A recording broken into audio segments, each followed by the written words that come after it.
going on, guys? Alright, I am coming to you from hell, surrounded by people jumping to their deaths after playing Final Fantasy XIII. It's pretty bad. Well, now that you guys know what the end result is a week later, let's talk about some of the good things about the game. You know, the linear aspect of it, a lot of people complaining about. I liked it for a few reasons. One, you know, it gave you the experience that Sony wanted people to see. They wanted to really show off what they could do with the graphics, and they did that. They maxed everything out. You can watch this game in full 1080p if you have the PS3 version, and it's great. But that's why I call it Final Fantasy, because that's all it was. It was just a big, fancy charade of graphics. The characters were terrible. Many of their personality traits, not to mention plot themes like fate versus free will and stuff, were blatantly stolen from the last four plus years of Lost on ABC. All the themes.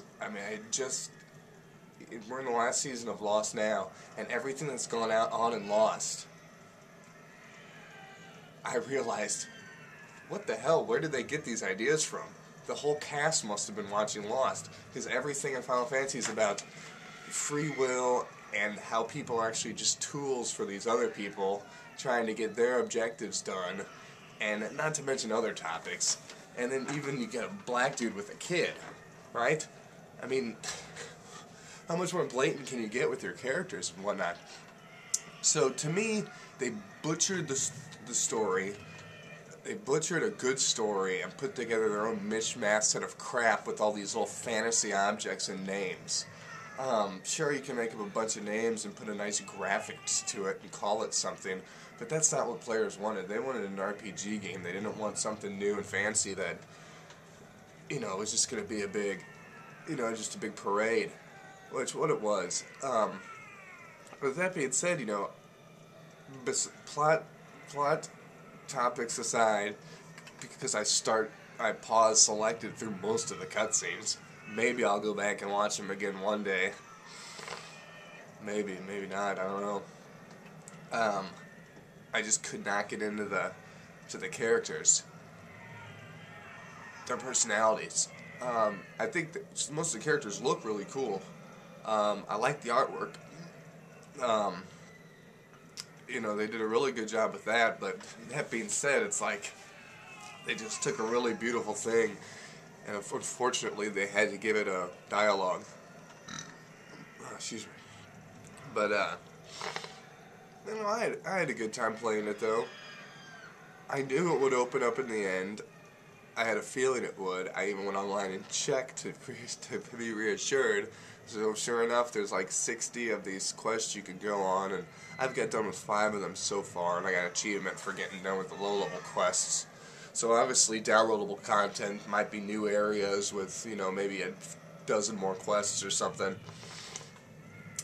But they're really simple. They're, you know, if you've maxed out your character, I maxed out my characters all throughout, all the way up to when I got my last instrument trophy, and then got to chapter 11 basically. So once you get to chapter 11, the game really opens up, and you can start going to like different areas and stuff, and you get these really nice big beautiful world maps to run around in, and it's pretty cool. And then you're actually given a game that's a little more realistic. One thing people commented on, let me check this. One thing people commented on was that it, you know, you could see the enemies on the screen. Well, one reason why there weren't enemies on the screen in original RPGs was that they couldn't put them on there with memory size, and so it's perfectly fine to have physical characters in an RPG. You don't need to run around and get in random battles. This way it looks more like a realistic world. Some of the enemies, they, you know, if it's a predatorial enemy, it will hunt you down. Some of them will run from you. Some of them won't do. They're docile. That's how, you know, That's how I think a world should work. So I don't think we'll ever go back to the not seeing enemies on the screen and flashing into battles. I think those days are over. As far as mainstream consoles, you might see that in DS and PSP and stuff, maybe flashbacks. But as far as new games, I think the physical enemies are here to stay. What else? The weapon system and the now maybe it's just me, I haven't figured out how to do it yet, but I'm having a hard time finding items and getting money. The one place I found out how to get a lot of money along the way was when you're up in the airship, when you're in the berths of the airship, right, when you start out, you run around and you fight a bunch of robots. Get inside, you start fighting a ton of guards and stuff. You just keep fighting those guards, get incentive chips and credit chips until you get over 100K. Then when the Moogle Works opens up, you can buy the Collector's Edition catalog for 100K, and that'll increase your rare drop find. But also, if you want money, I mean, you got to get those incentive chips, because now it's like at 11, I'm trying to figure out how to get more money so I can continue to upgrade my weapons. Not to mention, you can upgrade all your accessories, and I've got so many accessories. So I'm trying to figure that all out. I hope it's fed to me on a silver platter like the whole rest of the game was, because I really don't feel like figuring anything out in the game now that everything's already been given to me. It's kind of like they lead you along the way. It's like, here you go, they let you go, and I mean, it's cool, but what really is there to explore? You know, you're not going to run across any towns or players or anything, so it's like, I don't know. Anyways, that's why, you know, yesterday I bought God of War 3 so I could just have something to chop up my playtime with Final Fantasy 13, because I would like to play it, would like to finish it, I should say. I'm at about 45 hours now. So, you know, we'll get to the end of that, and I mean, I'm enjoying it so far.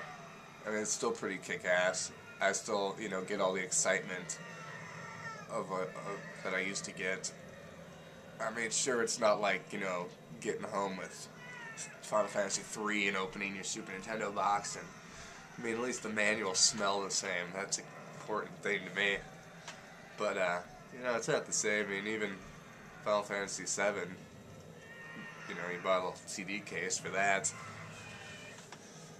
I don't know. But, you know, I'm glad to have another Final Fantasy, and it's on the PS3 and the Xbox 360. Xbox 360, it goes up to 720.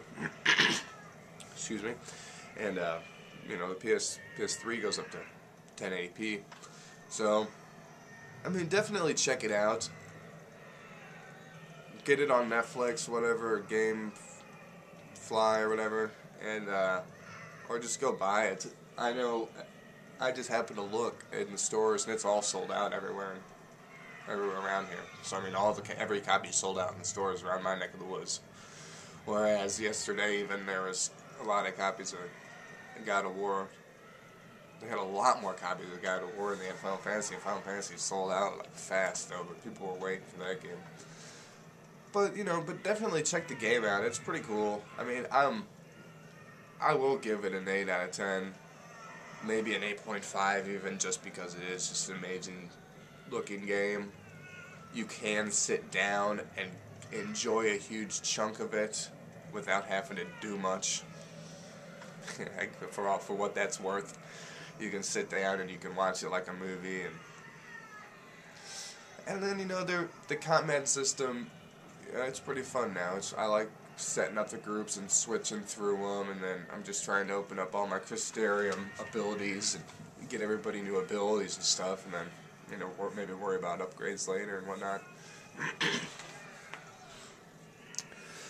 But yeah, but overall, you know, I give it an 8.5, and definitely check it out though. And if you've liked Final Fantasy, you're gonna like this game. You'll probably bitch about it the whole way through, but everybody is, so don't feel too bad about it. You won't be upset for long. Alright guys, I'll see you later. Peace.